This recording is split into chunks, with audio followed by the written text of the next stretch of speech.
Vamos lá, vamos ao que interessa, que é a gente estudar e se informar aí enquanto a gente está trancadinho. Na última live, que foi no dia 7/4, né, Paty? A gente falou Ah, de que legal. legislação aplicável, depois a gente falou de condições para o ingresso no SFH, no SFI, falamos dos documentos necessários, regras para uso do FGTS, quais são as Uhum, condições que o imóvel precisa cumprir para poder ser financiado, né? Não é qualquer imóvel que pode ser financiado, tem que estar regular, tem que cumprir alguns requisitos. A Paty uhum, explicou para a gente quanto custa efetivamente financiar um imóvel. Então, ela falou de taxa de juros, correção monetária, falou dos seguros, das tarifas bancárias, falou também de ressarcimento de despesas com registro de contrato, tarifa de abertura de crédito e de emissão de carnê e boleto, tarifa de emissão de certidões e documentos, tarifa de administração do contrato, sessão de direitos. Inclusive, depois que a gente fez a live, eu peguei essa parte aqui das tarifas bancárias, de quanto custa para efetivamente financiar um imóvel, né? Porque não é só o valor que você vai pagar no imóvel que você tem que considerar, tem uhum. custos agregados, e fiz um post. Então tá no feed do canal também, porque eu achei que ficou fantástico esse material que a doutora Patrícia produziu aqui. Já tá todo coloridinho aqui, eu vou gravar, eu vou guardar para vocês isso daqui. E hoje a gente Legal. vai entrar em ITBI, que é Imposto de Transmissão sobre Bens Imóveis, e a doutora Patrícia vai explicar. Você pode explicar rapidamente a diferença do ITBI para o ITCMD para a galera? O ITBI é o Imposto de Transmissão de Bens Imóveis, também conhecido como Imposto de Transmissão Intervivos. Então, o ITBI é um imposto que incide nas transmissões entre pessoas vivas e nas transmissões onerosas, tá? Então, compra e venda, alienação fiduciária vai incidir, né? Que não deixa de ser uma forma de garantia ou de compra e venda. E ele é pago para a prefeitura municipal do local do imóvel. A alíquota ela é variável. Então, assim, aqui em São Paulo, até um tempo atrás, ela era de 2%. Hoje é de 3%. Tem prefeituras, municípios por aí que a gente vê 2, tem outros que são 4%. Tá. E já o ITCMD é o Imposto de Transmissão Causa Mortes, né? Em São Paulo, ITCMD, em Minas, ITCD. Às vezes varia um pouquinho essa nomenclatura. Basicamente, ele incide em transmissão causa mortes, como o próprio nome diz, e o D, doação. Então, inventário. E aí foi até bom você ter tocado nesse ponto, porque rapidinho aqui em São Paulo a alíquota hoje ela é de 4%, independente do valor da herança. Mas está tramitando um projeto de lei, não sei se você viu, passou muita Eu vi, reportagem essa semana, você viu? vi. Para aumentar o ITCMD oportunamente, né? Porque é um imposto que incide, infelizmente, sobre a transmissão de morte. E ele vai chegar até a 8% aqui em São Paulo, a depender do valor da herança. Vai ter aí um mínimo, que não vai pagar nada, se passar como está o projeto. Então, vai ter um valor X que não vai pagar nada, de TCMD. Vai ter, aí, de acordo, a partir desse valor, eu não lembro qual que é o valor. A pessoa já vai pagar os 4%, 6% e chegando até a 8%. Então, basicamente, a diferença é essa. O TCMD é o imposto pago no inventário, na transmissão causa mortes e na doação. Ele hoje é de 4% em São Paulo, alguns estados 5, 6%. E o ITBI é o Imposto de Transmissão de Bens Imóveis e Intervivos, incide também nas incorporações, que é importante, né? Quando uma empresa, quando o sócio de uma empresa transmite o bem dele para a empresa em incorporação ao capital social, incide também o ITBI. Existem algumas regras de não incidência, mas não é o caso aqui. Mas em regra incide. Basicamente a diferença é essa. Sobre essa parte do ITCMD, Paty, eu comecei a raciocinar sobre isso, né? E assim, é realmente muito oportuno agora, já que vai tá morrendo muita gente, né? Mas eu Uhum. penso que do ponto de vista político, eu acho que isso não vai ser aceito agora. E do ponto de vista prático, isso mesmo, o ITCMD paga ao governo estadual, Adriano. Obrigado pela. Isso, obrigada, Adriano. E do ponto de vista prático, a gente que trabalha com isso, a gente já vê que as pessoas têm muita dificuldade de entrar com o inventário, né, de regularizar a situação, por conta do imposto que, pelo menos aqui em São Paulo, qualquer imóvel mais ou menos já custa aí 500 mil, R$ 1 milhão. Então a pessoa acaba não Exatamente. conseguindo fazer. Então eu acho que isso vai vir ainda para dificultar ainda mais, aumentando a irregularidade imobiliária do estado de São Paulo como um todo. Fala um pouquinho do valor venal de referência? Explica o que é o valor venal de Sim, referência e como que a gente resolve essa questão aí. era exatamente isso aí que eu queria entrar. Então, Não. Para financiamento, a gente vai tratar em ITBI. O ITCMD vai ficar aí para um outro momento. Vamos tratar em ITBI. Como que eu calculo? Eu falei aqui que a alíquota aqui em São Paulo é de 3%. Como que eu calculo esses 3% são sobre o quê? Então vamos lá. A gente pensa em um imóvel que foi negociado entre vendedor e comprador pelo valor de R$ 500.000. Só que, perante a prefeitura municipal, a prefeitura, sobre esse imóvel, ela trabalha basicamente com dois impostos, que são o IPTU e o ITBI. Para calcular o IPTU e o ITBI, a prefeitura de São Paulo, e algumas outras também fazem isso, ela institui a base de cálculo, que nada mais é do que o valor que a prefeitura entende que aquele imóvel de fato vale. Para o IPTU, o valor, nesse mesmo imóvel que nós negociamos a R$ 500.000. Para o IPTU, a prefeitura entende que ele vale R$ 300.000 e calcula o IPTU sobre esses 300 mil. A prefeitura de São Paulo, nesse mesmo imóvel de R$ 500.000, que nós negociamos a R$ 500.000, ela entende que para o IPTU, esse imóvel vale 300 mil. E para o ITBI, ela instituiu um parâmetro denominado valor venal de referência. E esse valor venal de referência, ela entende que aí, para fins de ITBI, esse imóvel vale 700 mil. Então, a gente está falando aí... Você teria o preço de mercado, né? Exatamente, exatamente. A prefeitura entende que esse valor venal de referência, que é o que ela usa para calcular o ITBI, ele refletiria o valor de mercado. Houve uma atualização, se eu não me engano, em 2015, espero não estar falando besteira, mas eu acho que foi isso mesmo. Ó, em Dourados, Mato Grosso do Sul, 5%. Mais pesadinho que aqui. Mas depende do valor, né? A gente não sabe como que tá o valor venal dos imóveis lá. Sim, sim. Às vezes o valor venal é baixo, como em Minas Gerais, por exemplo. Minas, o valor venal é baixíssimo. Então, eu não sei quanto é. Dourados, acho que é uma cidade bem importante. Eu acho que não deve Mas ser ainda assim, tão baratinho assim, não. mas às vezes o valor venal de referência da prefeitura ainda assim é baixo, né? Então, Sim. não sei. Pode ser. É isso que eu tô querendo dizer. Entendi.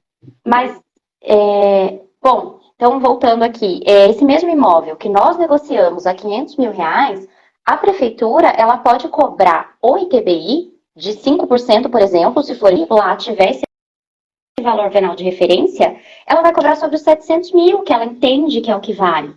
Então, isso é de suma relevância para quando você pensa em comprar um imóvel. Eu acho que um ponto, assim, muito, muito, que pesa muito e que a maioria das pessoas acho que acaba não tendo essa noção antes de quando se planeja e tal. E o que acontece? No financiamento, o banco também não pode fazer nada com relação a isso, porque é competência do município. Aliás, o banco normalmente ele dá uma orientação muito básica sobre isso também.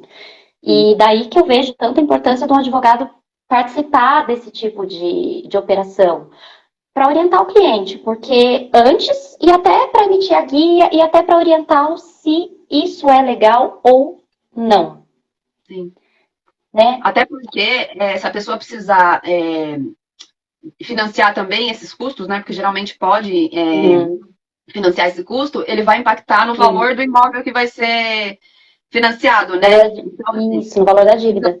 E também tem outra coisa, quando você pega dinheiro emprestado para pagar os impostos, você vai pagar juros e correção monetária sobre isso. Ou seja, o imposto que, digamos, era para ser um recolhimento de R$ 10.000, com o passar dos anos, como incidiu juros e correção monetária, você paga 20. Então, assim, a falta de planejamento para recolhimento dos impostos e dos custos de cartório e custos também dos custos do banco, né, agregados aí nessa operação, pode sair muito caro. Pode sair muito caro. Muito caro.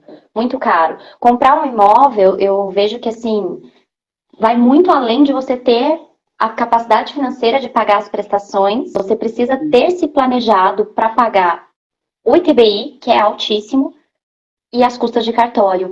E ainda nesse ponto do ITBI, e eu acho muito importante a gente tratar, é que, na visão do TJ de São Paulo, isso é bem, bem pacífico. Esse valor venal de referência, que foi adotado pela Prefeitura em 2015, absolutamente superior ao valor real de negócio, ele é ilegal.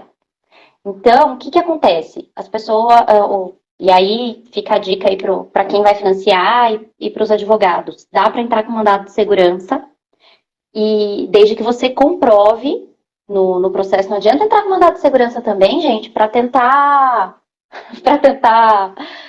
mentir e tentar ocultar o valor real das coisas, porque o TJ vai verificar sim se isso faz sentido e mandado de segurança não cabe prova. Então você tem que entrar já com uma prova que existe, ela é pré-existente quando você faz um financiamento. Porque uma das coisas que a gente falou é que o banco ele cobra uma tarifa de avaliação. Então, teoricamente, ele avalia o seu imóvel. Então, vamos supor que esse imóvel aí que nós negociamos a 500 mil reais, o banco ele avaliou em 500 mesmo. Ele entendeu que está dentro do preço de mercado. E a Prefeitura de São Paulo entende que ele vale 700. Você emitiu o contrato de financiamento, São Paulo, capital, você tem 10 dias para pagar esse TBI. Então tem que ser muito rápido, você tem que entrar com mandado de segurança. Assim que sair esse contrato de financiamento lá com a. Se você conseguir acesso antes, eu acho que o banco não se negaria a enviar. Já pega esse laudo de avaliação, as tratativas e já entra com mandado de segurança.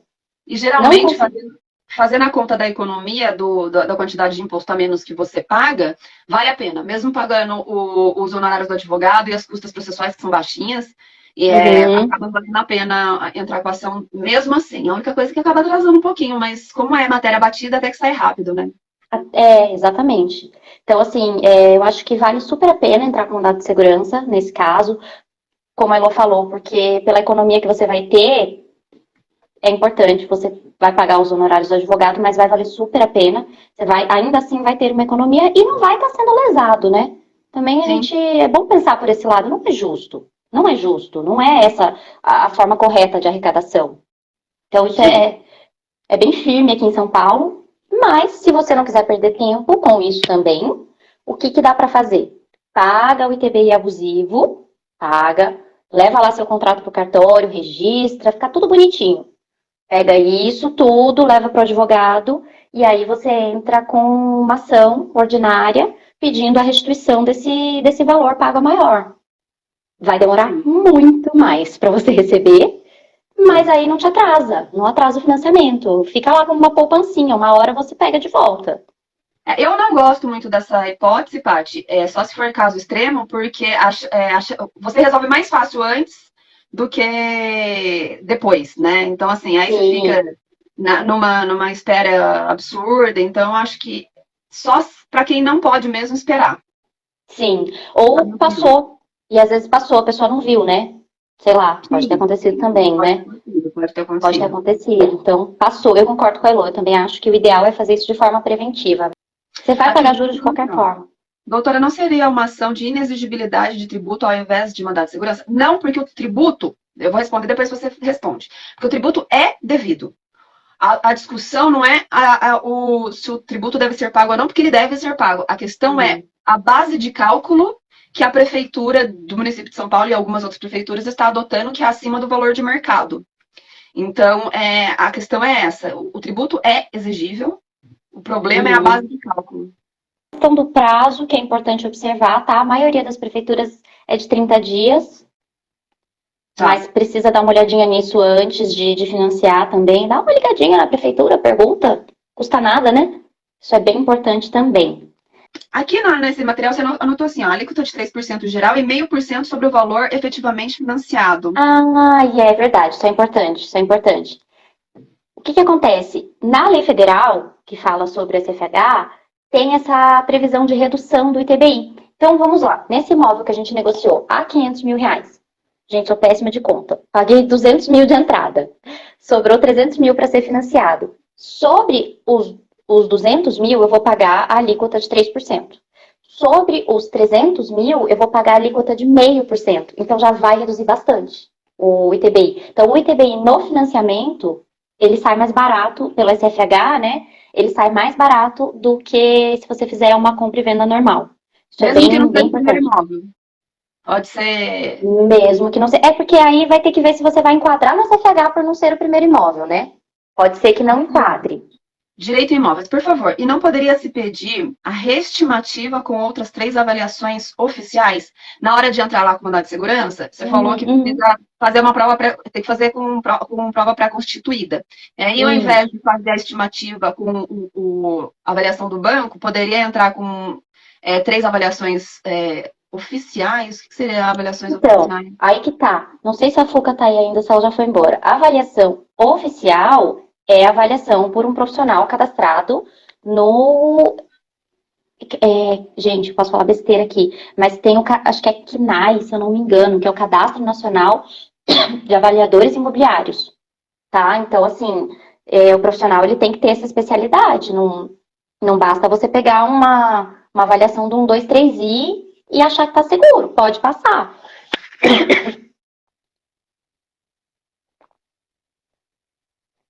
Gasguei. Desculpa. Pode ser que passe, mas não é garantido. Tá, o Adriano falou assim, ó, no Rio, se o cliente comprar por menos que o que a prefeitura arbitrou, o comprador pode rever isso. O cliente pode mostrar o preço de fechamento e pagar assim o ITBI desse valor fechado. Então acho que seria um procedimento administrativo diretamente, não precisaria dar... Olha que legal.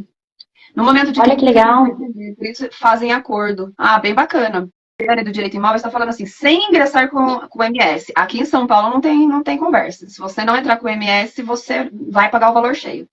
Aqui na prefeitura você só consegue rever esse valor com ordem judicial.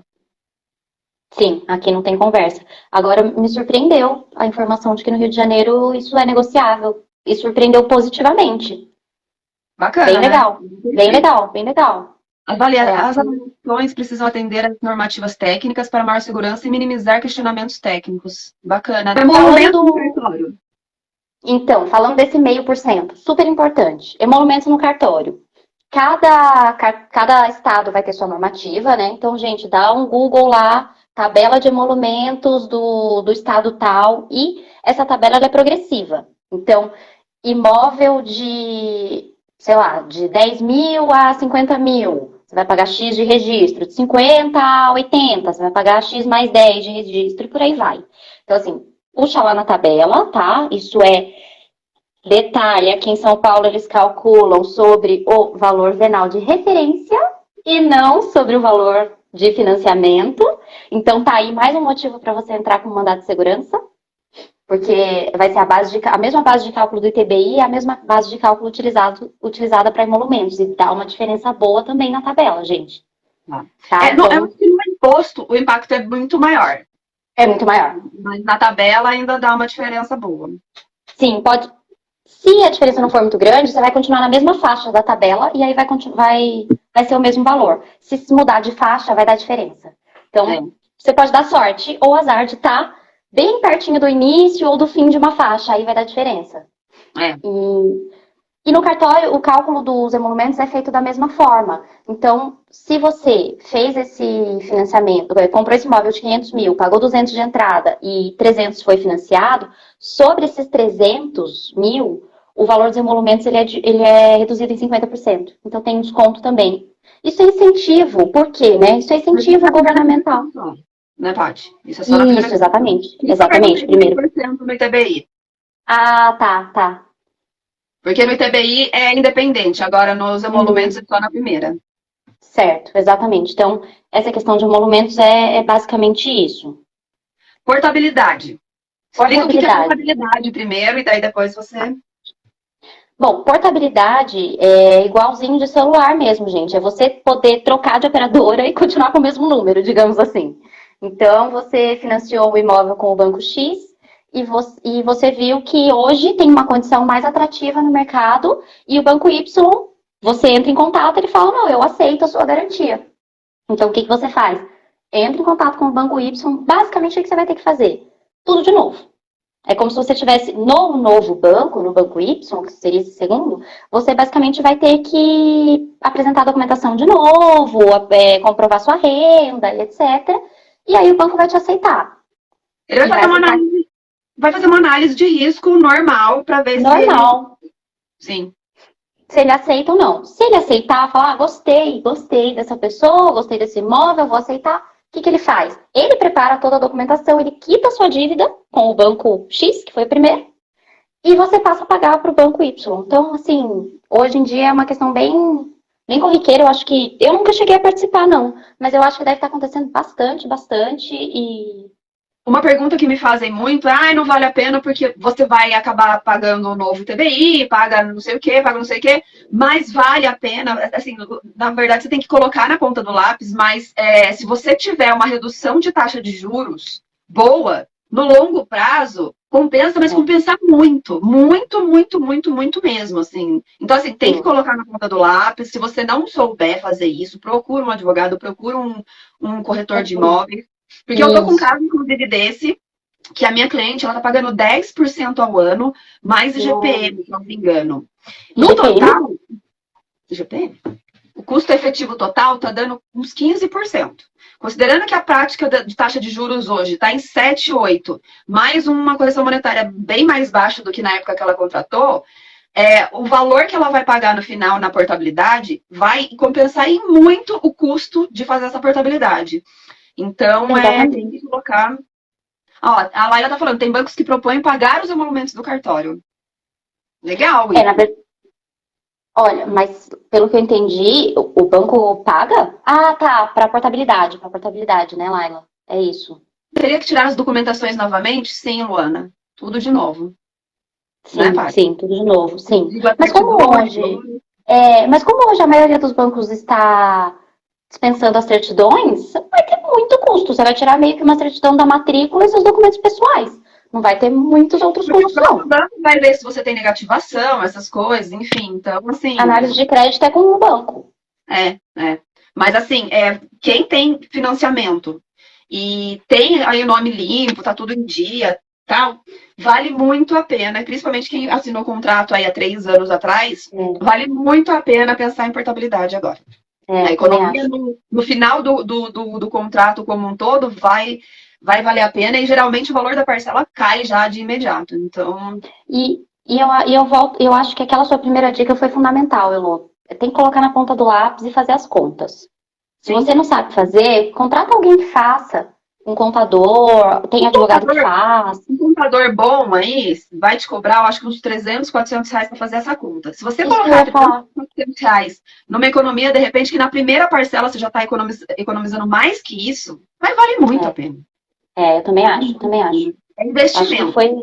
É um investimento, vale super a pena. Então, apertou, procura. Aliás, qualquer um que já tiver hoje, como você falou, com um contrato antigo, com essas taxas muito diferentes, de taxa de juros a 8%, 7%, deveria pensar. Sim, sim, Né? Eu acho que vale super, super a pena. sim. Antes de entrar em mora. E a gente vai o quê? É falar o quê agora? De mora e inadimplemento.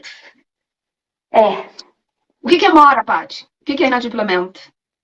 bom, mora é o atraso. Então, é a demora. Vence dia 10, dia 11 eu ainda não paguei. Dia 15 eu paguei com juros, eu paguei os juros demora, atraso.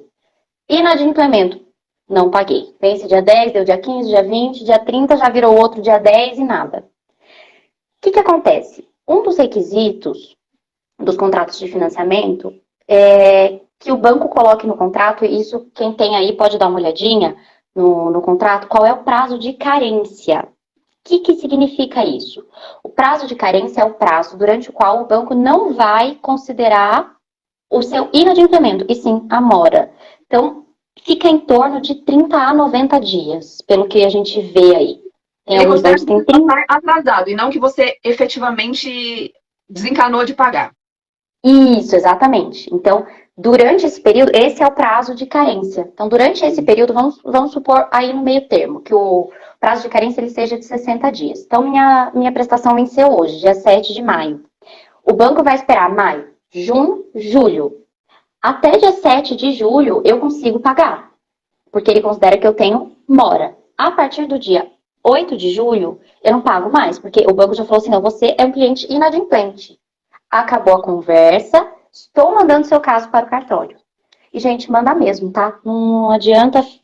Uma coisa que eu acho super importante a gente, pelo que eu vi a maioria do pessoal que está aqui, acho que é mais os profissionais da área. Então, essa seria uma questão talvez mais interessante se a gente conseguisse fazer entrar na cabeça da população. Gente, não foge da intimação.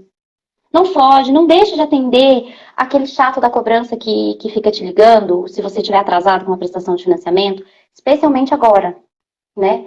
Porque hoje, nesse cenário de apocalipse que a gente está vivendo, ainda há alguma chance de negociar. Não é geral, a gente sabe que não, mas eu acho que vale a pena tentar. É que Se quando você ainda vai fugir, no escritório de cobrança, você consegue meio que ir postergando esse prazo, pede um prazinho aí para isso, pagar, tal. Se você não isso, atende, simplesmente aí vai para cartório e aí acaba ficando um saco, né, para você conseguir resolver. Aí exatamente, envolve o cartório também. Então, exatamente. eu tenho algumas clientes que estão exatamente com isso. Então, a gente está negociando ainda com a empresa de cobrança. Ah, legal. E Aham. o problema dessas empresas de cobrança é que, assim, elas não querem quebrar nada, sabe? Elas não querem negociar absolutamente nenhum É. valor, a não ser prazo mesmo de pagamento. Uhum. Mas, se você tem aí, por exemplo, a pessoa às vezes tem 90% do valor. Então, vale a pena negociar o prazo para ver se consegue os outros 10%, que se for para cartório, vai aumentar esse valor, né? Sim, Então, sim. vale a pena ir tentando aí, e, enfim. 60 dias, aí como que funciona essa coisa de mandar para cartório? Então, não pagou, o que vai acontecer? O banco vai mandar para o cartório. Quando o Qual banco mandar para o cartório? cartório, cartório de registro de imóveis. Legal. Por quê? Nesse processo todo, uma das coisas que a gente comentou aqui muito rápido na outra live foi que financiamento tem que entender de lei de alienação fiduciária. Aí a gente vai entrar 100% no procedimento agora da lei de alienação fiduciária. E o que acontece? Na lei de alienação fiduciária, o cartório ele funciona quase que como um processo judicial. Ele faz um processo mesmo lá dentro. Então, o banco faz o quê?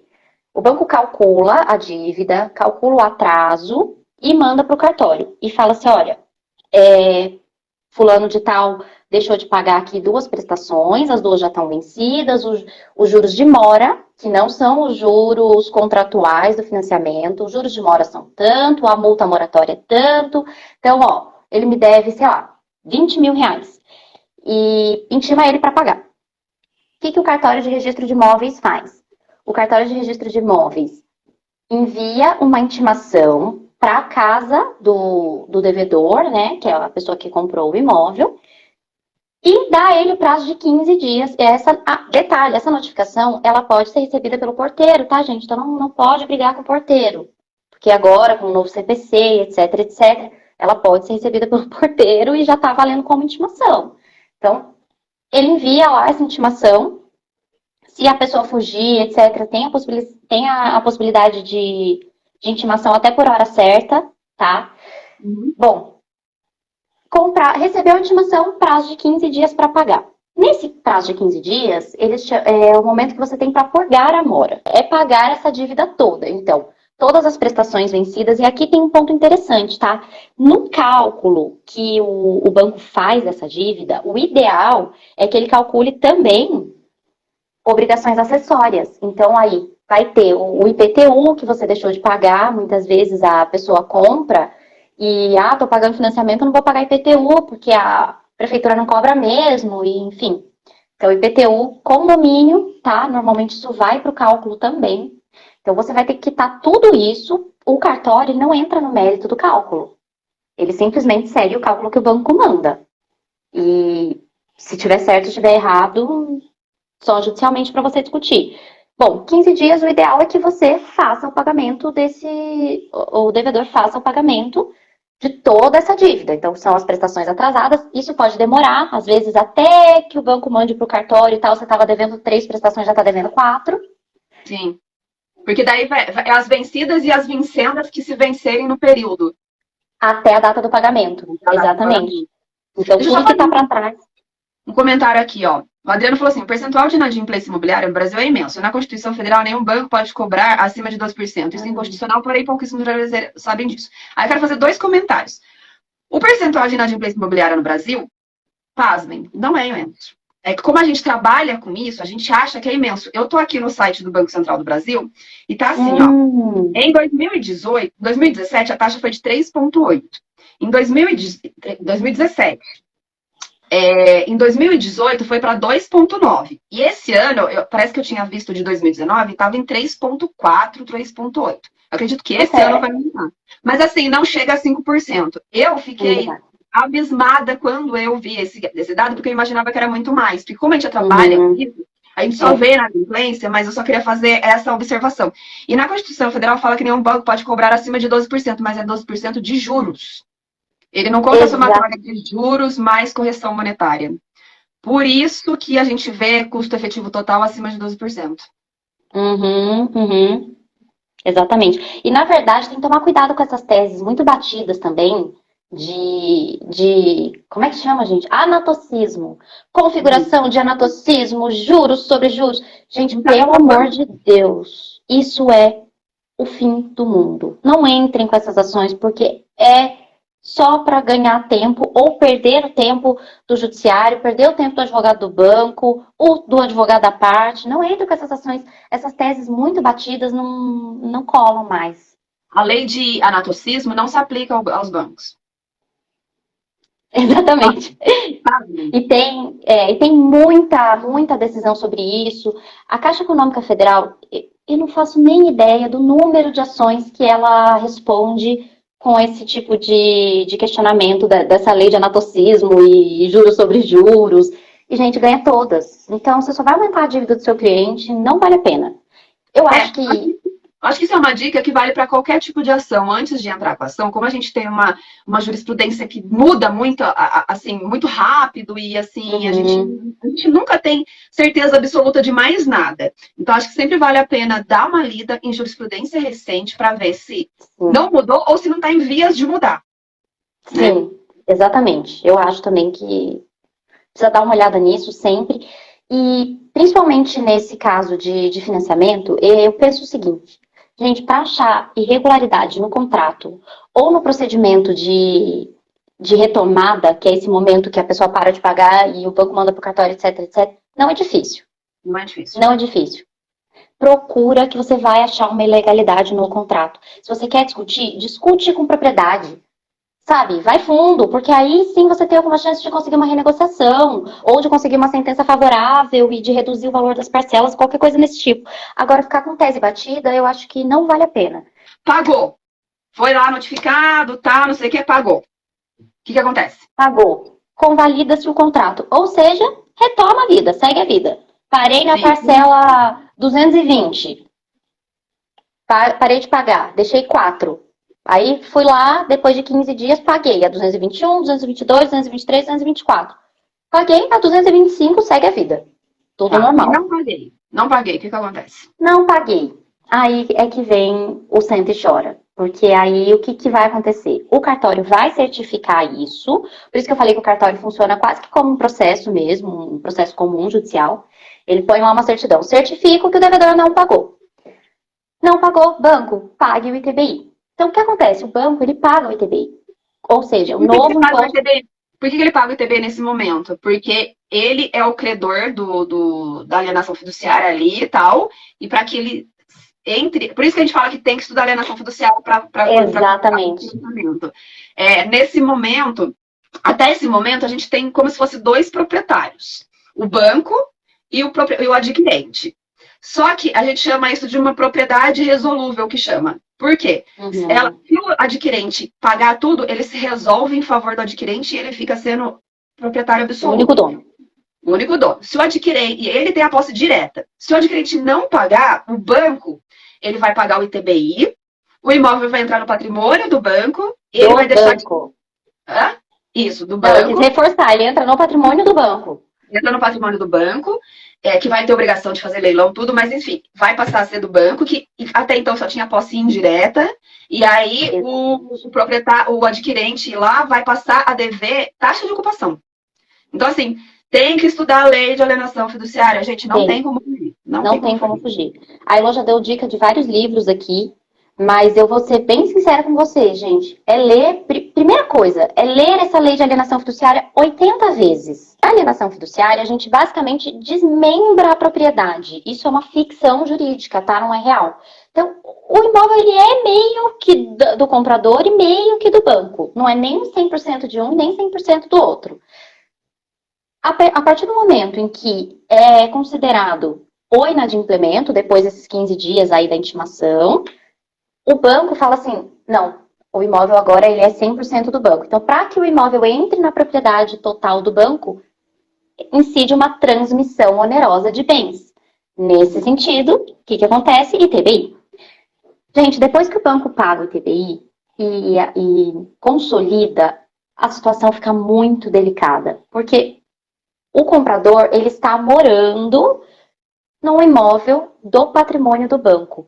Inclusive, ele deve a taxa de ocupação, que a Elo falou, que é como se fosse um aluguel, porque ele está invadindo. Na prática é isso. O imóvel não é mais dele. Se a gente fosse seguir a risca, pensar no cidadão Caxias mesmo, a partir do momento em que o banco pagou o ITBI, depois que o banco pagou o ITBI, ele informa o cartório, ó, paguei o ITBI. O que o cartório faz? Registra lá na matrícula a consolidação da propriedade em nome do credor fiduciário. No momento que o banco paga o ITBI, o cartório vai colocar lá na matrícula. Certifico que a pessoa, o devedor, foi intimado, decorreu o prazo de 15 dias, não purgou a mora, portanto, o banco recolheu o ITBI e, a partir deste momento, o imóvel está consolidado na propriedade do credor fiduciário. A partir daí, seguindo a risca bonitinha, a pessoa deveria pegar a sua mudancinha e ir embora lá no banco, bater na porta e entregar a chave, tá? Porque é o correto, gente. Não adianta. Não adianta. Esse imóvel, ele passa a ser do banco. E esse é um ponto que é muito, muito discutido quando a pessoa para de pagar. Eu super, super compreendo, eu entendo. Ninguém quer perder um bem que a pessoa às vezes pagou muito. Como o Gabriel tá falando aqui, gente, a maioria das pessoas larga o condomínio IPTU para trás, tá? Então, assim, não vem dizer que o banco tá feliz da vida por receber aquele imóvel. Ele não tá, porque ele também não quer receber o imóvel, ele quer o dinheiro. O negócio do banco é dinheiro, gente, não é imóvel. Banco não é imobiliária, banco é Banco agente não financeiro.